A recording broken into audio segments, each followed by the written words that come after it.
तो चलिए आज बात करते हैं एवेन्यू सुपरमार्ट्स यानी हमारे जाने पहचाने डी मार्ट की। इनके हालिया तिमाही नतीजे आए हैं। हाँ, Q1 FY26 के। और कहानी थोड़ी दिलचस्प है। बिल्कुल, क्योंकि देखिए ऊपर से तो लगता है सब बढ़िया है। सेल्स मतलब रेवेन्यू करीब 16% बढ़ा है। 16.3% कंसोलिडेटेड। सुनने में तो ये काफी अच्छा आंकड़ा हाँ, है। लेकिन फिर नजर जाती है मुनाफे पर। नेट प्रॉफिट लगभग वही का वही है। पिछले साल 778 करोड़ था, इस बार 773 करोड़। सही कहा। तो बिक्री बढ़ रही है पर कमाई नहीं। यहीं पर सवाल उठता है, ऐसा क्यों हो रहा है? आज इसी को समझने की कोशिश करेंगे। हमारे पास कंपनी की रिपोर्ट्स हैं, न्यूज आर्टिकल्स हैं, तो देखते हैं कि जून 2025 में खत्म हुई इस तिमाही में डीमार्ट के साथ असल में हुआ क्या। बिल्कुल।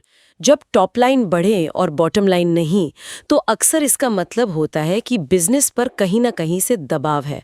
आज इसी दबाव को समझने की कोशिश करते हैं। तो शुरुआत अच्छी खबर से करते हैं। रेवेन्यू कंसोलिडेटेड रेवेन्यू 14,069 करोड़ से बढ़कर 16,360 करोड़ हो गया। और स्टैंड अलोन मतलब सिर्फ इंडिया स्टोर्स का, वो भी 16.2% बढ़कर 15,932 करोड़ रुपए हुआ।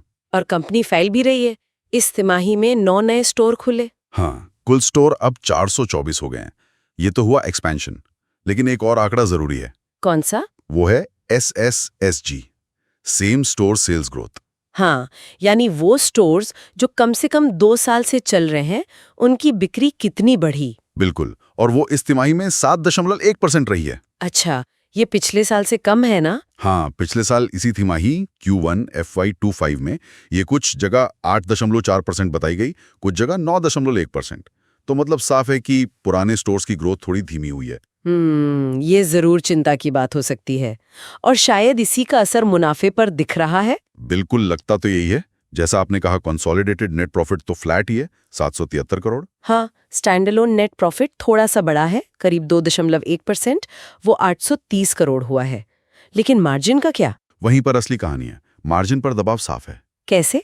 देखिए, कंसोलिडेटेड ईबिटा मार्जिन जो पिछले साल 8.7% था, वो घटकर 7.9% रह गया है। ओह, और नेट प्रॉफिट मार्जिन भी 5.5% से गिरकर 4.7% पर आ गया है। मतलब हर 100 रुपए की बिक्री पर अब कंपनी कम कमा रही है। बिल्कुल सही।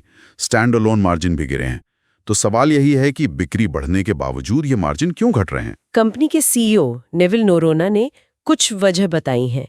एक तो है डिफ्लेशन। हाँ, मतलब कीमतों में कमी। हाँ, कई जरूरी चीजों और नॉन फूड आइटम्स की कीमतें गिरी हैं।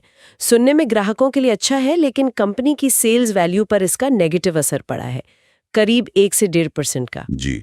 और दूसरा बड़ा कारण बताया गया है FMCG सेगमेंट में बढ़ता हुआ कंपटीशन। अच्छा, मतलब साबुन, तेल, बिस्कुट वगैरह में। हाँ बिल्कुल, वहाँ मुकाबला तेज हो गया है, जिससे डी मार्ट के ग्रॉस मार्जिन पर दबाव है। और खर्चे भी बढ़े हैं, ऑपरेटिंग कॉस्ट्स बढ़ी हैं।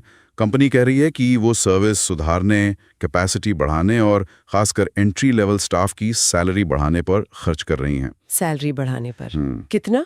एक रिपोर्ट में तो कहा गया है कि एम्प्लॉय कॉस्ट साल दर साल 30% से ज्यादा बढ़ी है। अरे बाप रे, 30% तो बहुत ज्यादा है। जी, तो ये भी एक बड़ा फैक्टर है। एक और बात प्रोडक्ट मिक्स की भी है शायद। हाँ बिल्कुल, जो ज्यादा मार्जिन वाले प्रोडक्ट्स हैं, जैसे जनरल मर्चेंडाइज और अपैरल यानी कपड़े वगैरह, उनका हिस्सा बिक्री में कम हुआ है। थोड़ा सा, वो अब करीब 24.7% है। जबकि जो कम मार्जिन वाला फूड और ग्रोसरी सेगमेंट है, उसका हिस्सा बढ़कर 55.6% हो गया है। तो मतलब कम मुनाफे वाला सामान ज्यादा बिक रहा है। सही पकड़ा।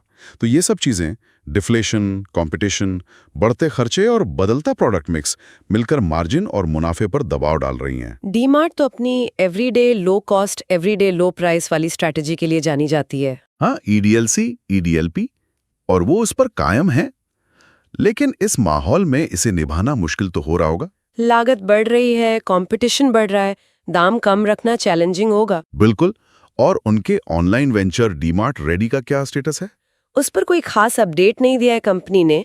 वो अब 25 शहरों में तो है, पर उसके आगे की क्या रणनीति है, खासकर जब प्रॉफिट पर इतना दबाव है, ये साफ नहीं है। और नतीजों के बाद शेयर प्राइस भी थोड़ा गिरा था। हाँ, जो शायद निवेशकों की चिंता दिखाता है। तो संक्षेप में कहें तो डीमार्ट ग्रोथ तो कर रहा है, नए स्टोर खोल रहा है, रेवेन्यू भी बढ़ रहा है, लेकिन प्रॉफिटेबिलिटी यानी मुनाफा कमाने की क्षमता, उस पर साफ तौर पर दबाव है। डिफ्लेशन, बढ़ते खर्चे, कंपटीशन, कई चुनौतियां हैं। हाँ, और पुराने स्टोर्स की ग्रोथ का धीमा होना भी एक पॉइंट है। तो आगे क्या? सबसे बड़ा सवाल क्या है? देखिए, मेरे हिसाब से सबसे बड़ा सवाल यही है कि क्या इस माहौल में जहां एसएसजी धीमी है, लागतें बढ़ रही हैं, कंपटीशन तेज है, क्या डीमार्ट अपनी कोर ईडीएलसी ईडीएलपी वाली रणनीति को सफलतापूर्वक जारी रख पाएगी? और ये सवाल इसलिए भी अहम है क्योंकि जनवरी 2026 में लीडरशिप चेंज भी है। नए सीईओ आ रहे हैं, अंशुल असावा। बिल्कुल। तो ये देखना बहुत दिलचस्प होगा कि आने वाले समय में डीमार्ट इन चुनौतियों से कैसे निपटती है और अपनी स्ट्रैटेजी को कैसे एडजस्ट करती है, अगर करती है तो।